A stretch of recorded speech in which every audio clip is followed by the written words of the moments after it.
Welcome back to Police Guns Channel. Today I will introduce to you a case of a wife and her two stepchildren who cruelly murdered her husband with poison. The story of Larry and Lori Isenberg begins as a tale of an ideal marriage, but eventually unfolds into a narrative of secrets and murder. Larry Isenberg, a native of Coeur d'Alene, Idaho, was born in 1950. After earning his forestry degree from the University of Idaho, he embarked on a career in the lumber industry. Former Kootenai County Sheriff Ben Wolfinger described Larry as someone who firmly believed in hard work. Larry's first marriage in 1974 resulted in 2 children, Jessica and Dean, but ended in divorce once the children were grown. He then encountered Lorcine Lori Barnes at the Coeur d'Alene Chamber of Commerce.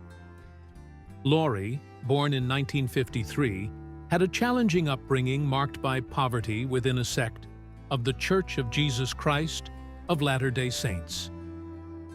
She married Stephen Barnes at 19, and they had 6 daughters before divorcing in 1996. Lori moved to Coeur d'Alene as a single mother. The couple wed in 2004 and were considered to have a model relationship by Dean Isenberg, as reported by the Washington Post in 2020. Their life together included hosting their blended family in their secluded cabin, which they fondly called "our paradise." By 2009, the Isenbergs were prominent community figures in Coeur d'Alene.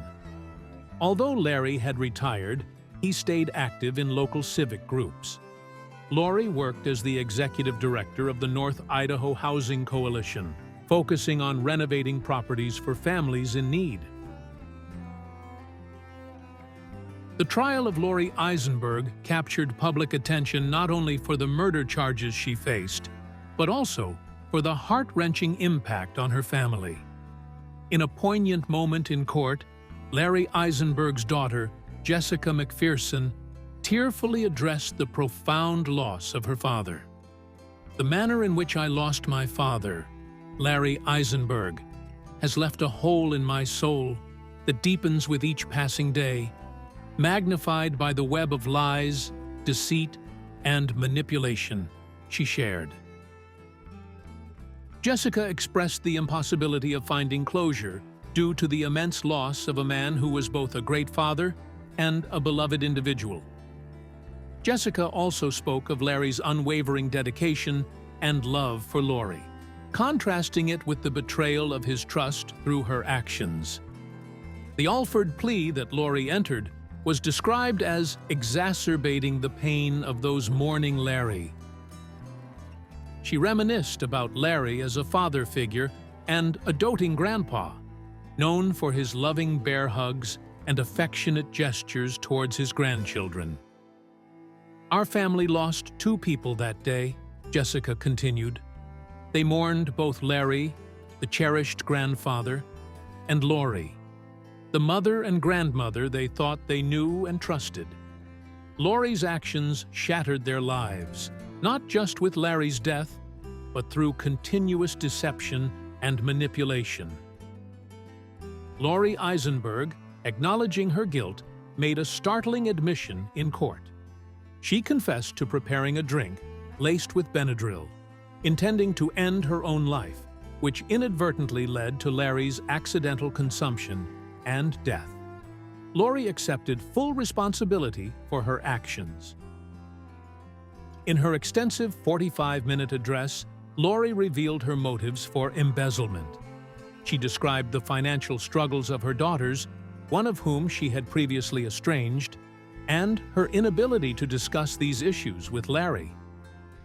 Her actions, she claimed, were driven by a desperate desire to provide for her grandchildren, who lacked basic necessities like medical and dental care.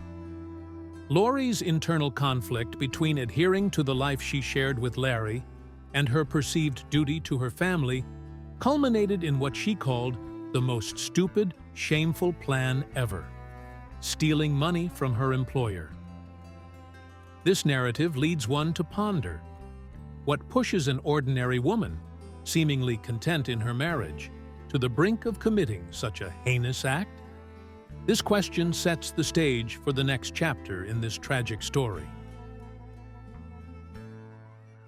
On the chilly morning of February 13, 2018, a distressing 911 call was made to the Kootenai County Sheriff's Office by Lori Isenberg.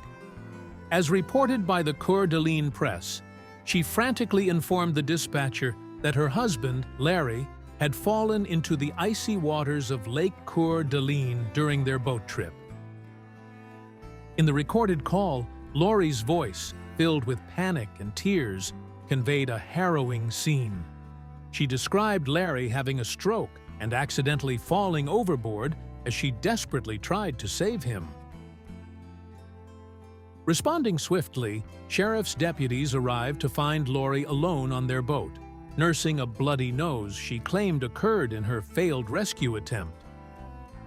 The search teams spread across the lake, battling against time and frigid conditions, with water temperatures hovering around a perilous 38 degrees. Former Kootenai County Sheriff Ben Wolfinger remarked on the likelihood of hypothermia or drowning in such conditions.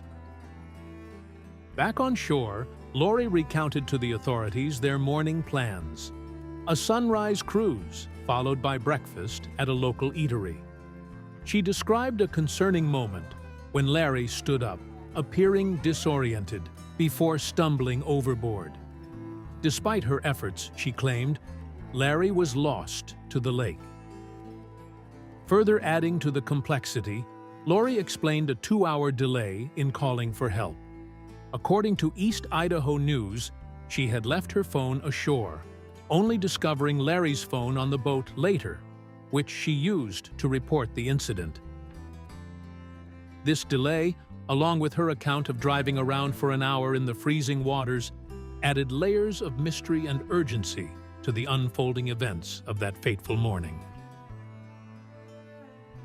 Lori Isenberg's story took a dramatic turn as local law enforcement, initially considering her just a grieving wife, began to see her in a new light. Despite her connections with them, as noted in a 2018 Coeur d'Alene press report, inconsistencies in her statement about Larry's disappearance sparked suspicions. At the same time, Lori's professional life was unraveling. On the very day of the incident, the Coeur d'Alene Press disclosed that Lori was no longer associated with the North Idaho Housing Coalition. This development coincided with the coalition initiating an internal audit due to financial discrepancies. This audit opened a Pandora's box, revealing that Lori had embezzled a staggering $579,495.75 over several years. Her role had given her direct access to the coalition's bank accounts and minimal supervision, allowing her to fabricate invoices under her daughter's names, with their apparent involvement, as stated by the United States Attorney's Office for the District of Idaho. The fallout from these discoveries was swift. On February 27, 2018, Lori was apprehended and faced with 40 counts of forgery and 1 count of grand theft, as reported by the Coeur d'Alene Press. In a twist of familial loyalty, one of her daughters posted her $75,000 bail the next day, adding another layer to the unfolding drama of deception and betrayal. In the days following the tragic incident, the saga of Lori and Larry Isenberg took a series of dramatic turns. On March 1st, Larry's body was discovered floating in Sunup Bay near Worley, Idaho, as reported by KREM, a CBS affiliate in Spokane, Washington. In May 2018, the case intensified. Lori, having missed 2 court dates for her fraud case, became the subject of a $500,000 arrest warrant, according to the Pacific Northwest Inlander. She was now a fugitive, with bounty hunters on her trail. As Lori evaded capture, a critical piece of evidence emerged. The Kootenai County Coroner's Office announced that Larry had died from an overdose of diphenhydramine, the active ingredient in Benadryl. Found in his system was a lethal level of 7,100 nanograms per milliliter, far exceeding the typical dosage range. This revelation, as former sheriff's investigator Brad Maskell noted, escalated the investigation to a full-fledged homicide case. Lori remained elusive until July 2018, when she finally surrendered to authorities. The investigation unearthed more unsettling details. Dean Isenberg, Larry's son, believed his father would have divorced Lori had he known of her criminal activities. Lori had even gone to the length of canceling their newspaper subscription to prevent Larry from learning about her impending exposure. Further inquiries revealed Lori's meticulous planning. Her computer searches included topics like water depths and boating accidents. Moreover, a January 2018 amendment to Larry's will, handwritten by Lori as per KHQ-TV, significantly favored her daughters over Larry's own children in his estate. In a desperate email to the North Idaho Housing Coalition the day after Larry's death, Lori sought forgiveness and promised to repay the stolen funds, as evidenced by court documents obtained by KHQ. Finally, in January 2019, Lori Isenberg faced the consequences of her actions. She pleaded guilty to 3 counts of wire fraud and 1 count of theft from a federal program, as reported by the Coeur d'Alene Press. Her sentence, 5 years in prison and a $20,000 fine, bringing closure to a case marked by deceit, betrayal, and tragedy. The Isenberg case continued to unravel with far-reaching consequences. After Lori Isenberg's guilty plea to federal theft charges, her daughters Amber Hosking, Jessica Barnes, Tracy Tesh, and April Barnes faced their own legal repercussions. They were collectively sentenced to a mix of house arrest and probation, with a cumulative fine exceeding $50,000, marking a significant moment in the family's legal saga. In February 2020, a new chapter began when Lori was formally charged with first-degree murder in the death of her husband, Larry Isenberg. However, in a twist, she entered an Alford plea to a lesser charge of second-degree murder in February 2021. As reported by KHQ-TV, this plea meant Lori maintained her innocence while acknowledging the likelihood of conviction at trial. The climax of this tragic story came at Lori's sentencing on May 25, 2021. In a shocking revelation, she claimed her intent that fateful morning was to commit suicide using a poisoned drink, which Larry accidentally consumed. However, her judge, seemingly unconvinced by this narrative, imposed a life sentence with a mandatory 30-year term, as noted by the Coeur d'Alene Press.